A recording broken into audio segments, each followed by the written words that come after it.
terkait dengan bantuan pemerintah sarana dan peralatan pembelajaran, di mana latar belakangnya ya salah satunya untuk meningkatkan kualitas SDM dan mendorong pembangunan nasional. Ya, ketersediaan sarana dan peralatan yang sesuai kebutuhan menjadi faktor penting dalam meningkatkan mutu pendidikan, terkhusus sekolah menengah kejuruan yang menekankan praktek dan keterampilan sesuai bidang kejuruan. Ya, jadi kata kuncinya di sini adalah untuk meningkatkan mutu pendidikan, Bapak Ibu sekalian. Lalu untuk tantangan sendiri, Bapak Ibu, di mana banyak satuan pendidikan yang menghadapi banyak keterbatasan ya, baik sarana dan peralatan pembelajaran. Lalu terkait dengan perangkat pembelajaran yang tidak relevan karena kondisi fisik tidak layak dan teknologi tertinggal. Nah, ini juga kita pernah jumpai pada waktu teman-teman ke sekolah ya, supervisi ataupun tugas lainnya, beberapa peralatan dalam kondisi yang rusak dan mungkin sudah jadul ya. Lalu ada juga terkait dengan kurangnya optimalnya proses pembelajaran dan terbatasnya kesempatan murid mengembangkan keterampilan. Lalu untuk solusi dan komitmennya, program bantuan pemenuhan sarana dan peralatan pembelajaran ya otomatis dapat dibuat secara terencana, terukur dan berkelanjutan. Kemudian membantu satuan pendidikan menyediakan fasilitas pembelajaran yang lebih baik dan inovatif. Selanjutnya menghasilkan lulusan yang memiliki keterampilan kemandirian dan daya saing yang lebih baik.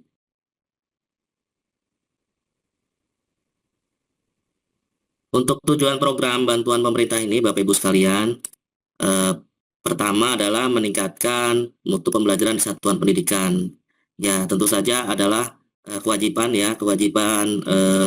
kita semua ya, terutama sekolah, bagaimana meningkatkan pembelajaran dengan peralatan yang nanti diadakan ataupun yang sudah ada seperti itu.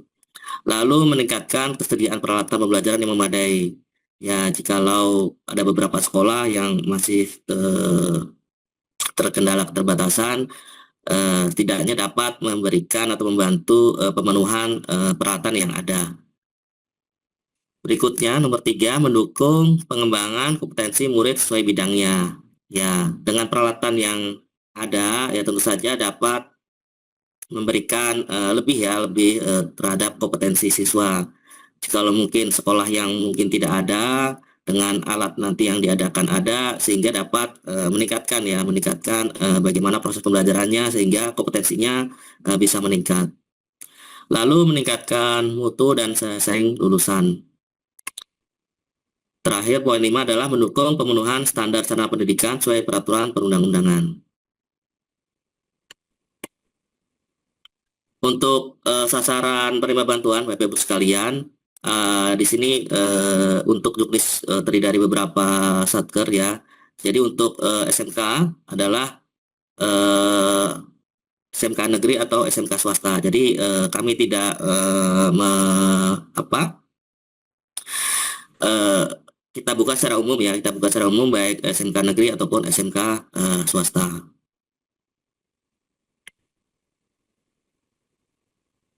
Bapak Ibu sekalian, untuk kriteria penerima bantuan, ini ada beberapa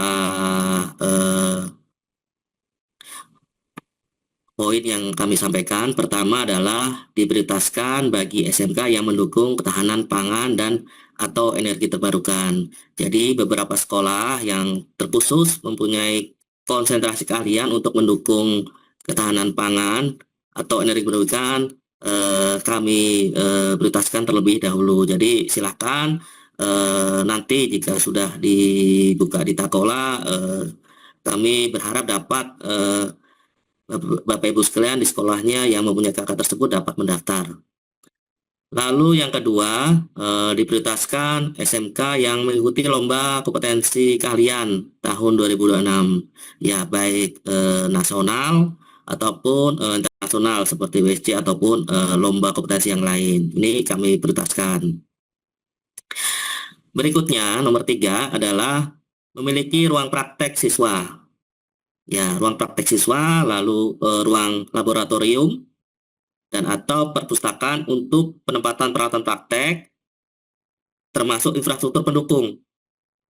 jaringan listrik, mekanikal, dan elektrikal. Ya, jadi bantuan ini tidak termasuk ya, tidak termasuk terkait dengan infrastrukturnya, apakah itu jaringan listriknya, ataukah perpipaan, ataukah mungkin konstruksi. Nah, itu tidak termasuk. Jadi dipastikan bahwa nanti alat yang diadakan itu sudah siap terpasang ya, Bapak Ibu sekalian. Jadi untuk biaya-biayanya itu di luar bantuan ini, seperti itu.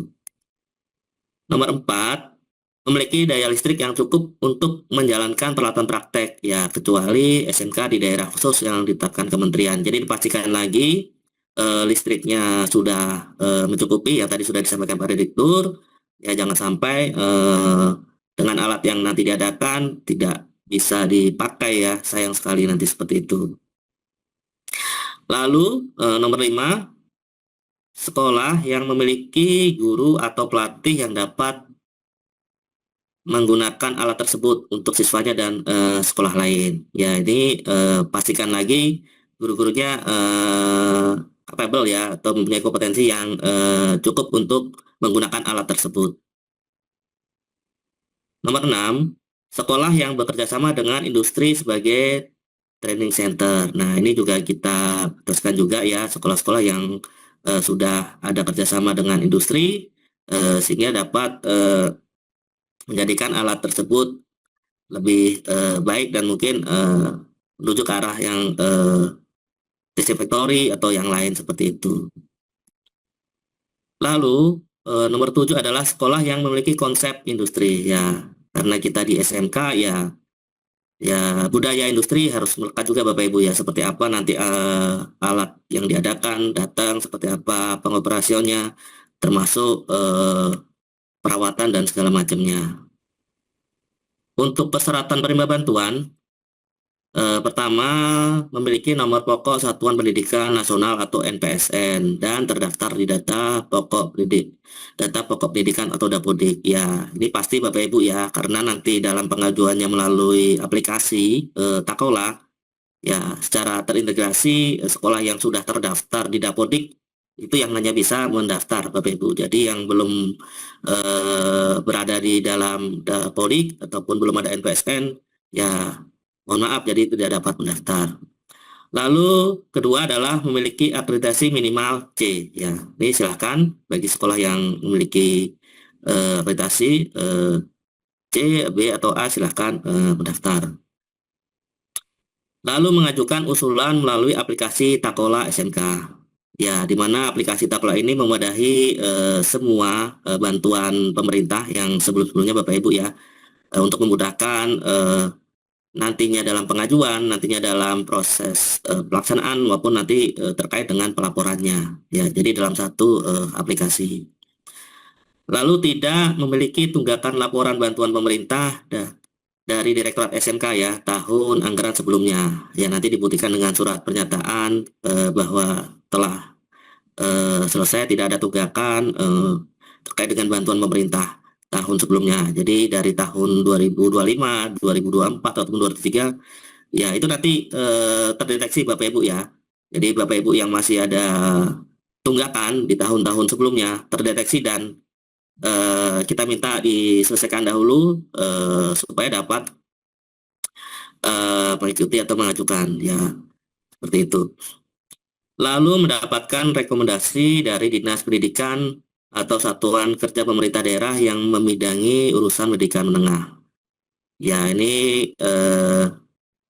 menjadi salah satu syarat juga ya, karena nanti untuk alat ya, itu nanti alat yang diadakan jatuhnya nanti aset Bapak Ibu sekalian. Jatuh saja untuk SMK negeri ya, asetnya pasti nanti akan diserahkan ya kepada pemerintah daerahnya, ataupun yang swasta akan diserahkan kepada yayasan ataupun lembaga yang menaunginya ya, yang tentu saja diketahui oleh Dinas Pendidikan terkait.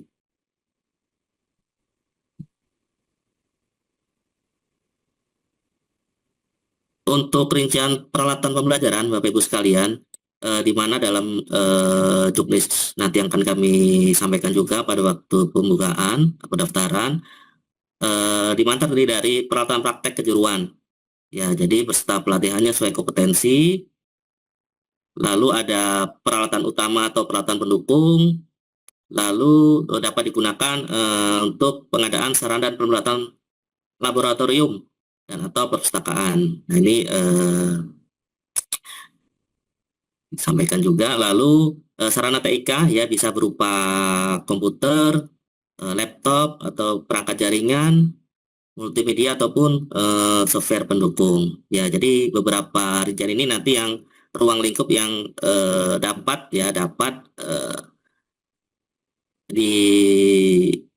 diadakan ya melalui program bantuan pemerintah ini, seperti itu Bapak Ibu.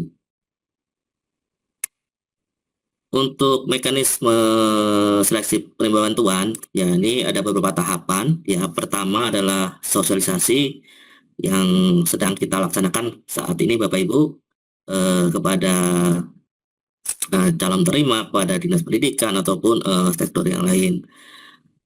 Lalu yang kedua pengajuan, ya penerima dapat menyampaikan dokumen persyaratan kepada Direktorat SMK yang rencananya akan kami buka di esok hari Bapak Ibu ya. Nanti kita sampaikan juga selebarannya nanti di grup-grup dinas ataupun website SMK ataupun medsos SMK. Nanti Bapak Ibu bisa melihat secara real time. Lalu setelah ada pengajuan dari sekolah, maka ada tahap verifikasi ya. Jadi nanti dari direktorat akan bentuk tim seleksi akan memverifikasi validasi dokumen persyaratan. Ya, jadi pastikan dokumen persyaratan ya secara administrasinya dapat dipenuhi ya, dipenuhi dan sesuai ya, karena mungkin dengan jumlah yang terbatas, kuota terbatas bantuan ini memungkinkan beberapa sekolah yang daftar cukup banyak. Ya, kami khawatir dengan tidak lengkapnya dokumen persyaratan administrasi yang diupload menyebabkan beberapa yang mungkin langsung gugur ya dalam seleksi administrasi. Lalu ada tahap penilaian ya, tim seleksi menilai usulan yang masuk ya. Selanjutnya setelah ada penilaian maka nanti ada ditetapkan ya terlebih dahulu dengan adanya hasil seleksi ya, hasil seleksi yang akan disampaikan dari tim seleksi kepada KPA atau Bapak Direktur dalam bentuk berita acara ya. Nanti setelah itu akan ditetapkan oleh KPA atau Bapak Direktur. Setelah ada penetapan maka Bapak Ibu sekalian, sekolah yang dalam penetapan atau SK ya nanti diundang untuk bimbingan teknis ya, bimbingan teknis di mana ada prosesnya lagi, dilihat lagi secara administrasi maupun teknisnya seperti apa, apakah bisa diproses lebih lanjut atau tidak ya. Jika sudah bimbingan teknis dinyatakan memenuhi syarat, maka akan ditetapkan menjadi penerima bantuan ya melalui SK dari PPK yang disahkan oleh Pak Direktur ya atau KPA, seperti itu. Ya, ini beberapa tahapannya Bapak Ibu sekalian. Berikutnya untuk bantuan ini untuk tata pencairan ya, ini ada dua Bapak Ibu ya. Pertama dalam bentuk uang dan bentuk barang. Ya, dalam bentuk uang, ya ini ada mekanismenya sendiri ya, di mana untuk pencairan dana bantuan ya dari PPK ya, setelah ada BIMTEK dan PKS, nanti hasil itu menjadi lampiran ya, jadi perjanjian kerjasama, lalu nanti ada kwitansi dan PTJM akan menjadi lampiran untuk PPK menerbitkan SPP, SF atau pembayaran langsung. Nah, setelah itu nanti ada proses verifikator, lalu nanti dari PP SPM akan menerbitkan SPM, akan diajukan kepada KPPPN Jakarta 3. Ya, jadi ini kami sampaikan supaya Bapak Ibu dapat mengetahui bahwa dana tersebut ada di Kementerian Keuangan, tidak di Direktorat ya. Jadi prosesnya dari Direktorat SMK ke KPPN, lalu setelah KPPN menerbitkan SP2D, ya, otomatis nanti akan ditransfer ke bank penyalur, ya bank penyalur. Ya, di mana bank penyalur ini nanti dana yang sudah ada lalu akan disalurkan lagi kepada rekening sekolah. Ya, jadi prosesnya seperti ini, Bapak Ibu sekalian. Berikutnya adalah untuk pencairan dan penyaluran dalam bentuk barang. Ya, ini sedikit berbeda ya dengan penyaluran bentuk uang. Ya, di mana prosesnya mekanisme melalui e-book rekening atau katalog ataupun proses pengadaan yang lain ya, yang diatur oleh peraturan berlaku. Ya, Direktur SMK melakukan proses pengadaan barang atau jasa melalui e-book rekening. Ya, di mana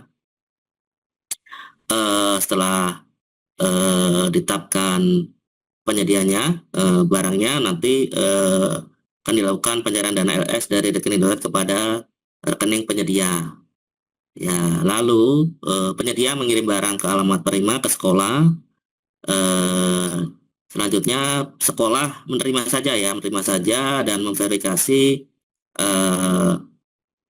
alat atau barang yang datang ya di sekolah berdasarkan verifikasinya jumlah, spesifikasi ataupun lainnya yang sesuai dengan kontrak nanti ya. Setelah itu sekolah membuat berita acara serah terima sesuai dengan formatnya. Ya, seperti itu Bapak Ibu. Ya, ini mungkin mirip pengadaan yang lalu ya, tahun lalu ya, terkait itu papan interaktif digital ya, BID ya, yang Bapak Ibu terima hanya barangnya saja. Ya, termasuk nanti apabila ada pelatihan ya itu termasuk dalam kontraknya atau tidak, seperti itu ya Bapak Ibu.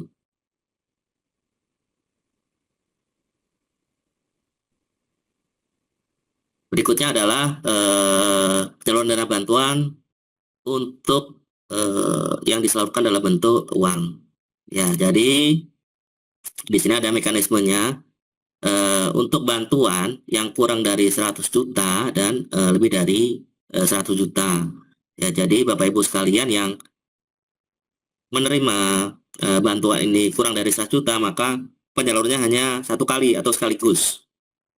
Ya, disalurkan sekaligus ke rekening penerima dengan persyaratan SK penerima, perjanjian kerjasama dan kwitansi.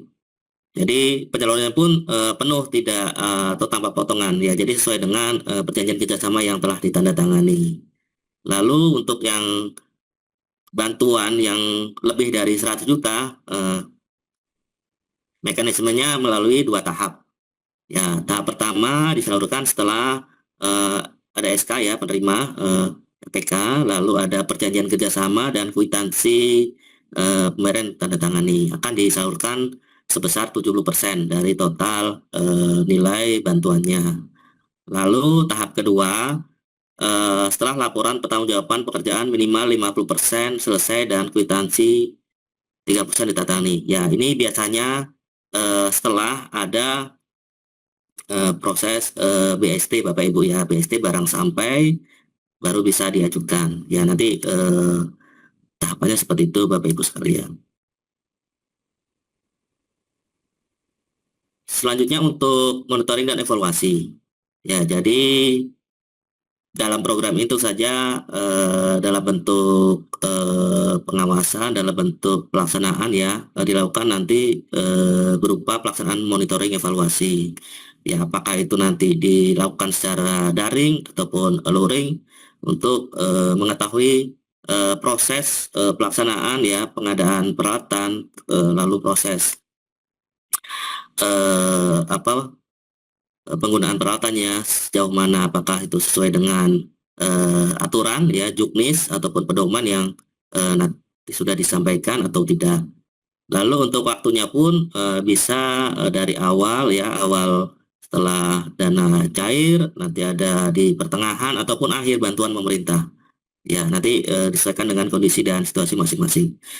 Lalu untuk pelaksanaan sendiri ya dari pemberi bantuan ya, khususnya kementerian ataupun direktorat SMK dapat melibatkan ya Pemda sesuai dengan kebutuhan. Untuk pembiayaannya sendiri bersumber dari anggaran unit kerja dan tidak dari dana bantuan pemerintah. Seperti itu Bapak Ibu. Lalu aspek pengaduan ini kami sampaikan ya. Jadi dari aspek dan pengaduan, aspek yang dievaluasi ya, bagaimana ketepatan sasaran penerima bantuannya, lalu ketepatan nilai besaran bantuan ya, apakah sudah sesuai dengan nilai kontrak atau nanti ada sisa dana, nanti bisa dilakukan intervensi masing-masing sesuai dengan bagaimana ketepatan nilainya ya. Lalu ketepatan penggunaan bantuan, selanjutnya ketepatan pelaksanaan pemenuhan peralatan dan permasalahan lainnya. Ya, silakan nanti kalaupun ada masalah ataupun yang kurang apa ya, kendala-kendalanya dapat disampaikan ya melalui pengaduan ini yang sudah kita share juga dalam juknis. Jadi mohon kiranya Bapak Ibu sekalian ya, apabila ada pihak-pihak tertentu yang mengatasnamakan Direktorat SMK ya, mohon berhati-hati ya. Kami Direktorat SMK tidak pernah ya menjanjikan apapun ya kepada sekolah ya atas nama Direktur SMK dapat menjadi penerima ataupun bantuan ini ya. Jadi dipastikan lagi bahwa itu semua adalah nanti jatuhnya ya kategori penipuan Bapak Ibu sekalian ya. Jadi kami sampaikan seperti itu. Lalu selanjutnya adalah pertanggungjawaban dan pengembalian dana Bapak Ibu. Untuk laporan pertanggungjawaban ya, ini menjadi hal wajib ya, hal wajib bagaimana setelah Bapak Ibu menerima dana bantuan ya, wajib melaporkan pertanggungjawabannya ya. Pelaksanaan dan pertanggungjawaban sepenuhnya menjadi tanggung jawab penerima, yaitu sekolah. Lalu penggunaan dana sesuai dengan RAB atau RPD yang telah disetujui pemberi bantuan ya. Jadi dari BIMTEK pelaksanaan ya harusnya itu sesuai ya, selaras dengan perencanaan dari awal ya, kecuali ada beberapa hal yang mungkin berubah, itu perlu dikonfirmasi kepada fasilitator ya nantinya, seperti itu. Lalu berita acara serah terima ya, jadi memuat penyelesaian pekerjaan, jumlah dana, dan penyataan bukti pengeluaran yang nantinya disimpan. Tak lupa dokumentasi Bapak Ibu ya, bagaimana pertama dari peralatannya apa, ruang praktek ataupun ruang lab ataupun perpustakaan ya, ruangnya di foto dahulu ya dalam kondisi alat belum datang ya, lalu nanti alatnya datang masih berupa dibungkus atau packing ya, didokumentasi juga, lalu bungkus atau packingnya dibuka, didokumentasi, sampai nanti alat itu dioperasikan, didokumentasi Bapak Ibu ya. Jadi prosesnya dari awal belum ada sampai dengan alat digunakan ya, terdokumentasi dengan baik ya. Jikalau nanti ada permintaan dokumentasi dengan laporan ya, Bapak Ibu nanti dapat membedakan ya antara untuk yang pelaporan dan untuk dokumentasi ya, dokumentasi yang mungkin nanti diliput sewaktu-waktu. Berikutnya adalah pengembalian dana ke kas negara ya. Ini ini adalah beberapa hal yang nantinya sekolah akan mengembalikan ke dana ke kas negara ya. Pertama, penerima bantuan mengundurkan diri dari program bantuan, ini jelas ya. Jadi ternyata setelah perjanjian kerjasama ada pengunduran diri ya, itu nanti dikembalikan ya ke kas negara jikalau dana rekeningnya sudah masuk ke sekolah. Lalu penggunaan dana tidak sesuai RAB, RPD tanpa persetujuan pemberi tugas atau PPK. Ya, ini pastikan kembali bahwa RAB itu melekat ya, melekat dari bimbingan teknis sampai dengan selesai. Ya, kecuali tadi ada perubahan ya dikomunikasikan supaya dapat persetujuan. Ya, jika tidak sesuai ya risiko nanti antara RAB dengan yang dibelanjakan, risiko ya bisa berimbas kepada pengembalian dana senilai yang dibelanjakan tersebut. Lalu terdapat sisa dana bantuan yang terima. Ya, jika ada pembelian atau pengadaan peralatan yang sisanya mungkin tidak banyak ya, berapa rupiah, misalkan 1.000 atau 2.000 ya, ya tetap dikembalikan ke kas negara.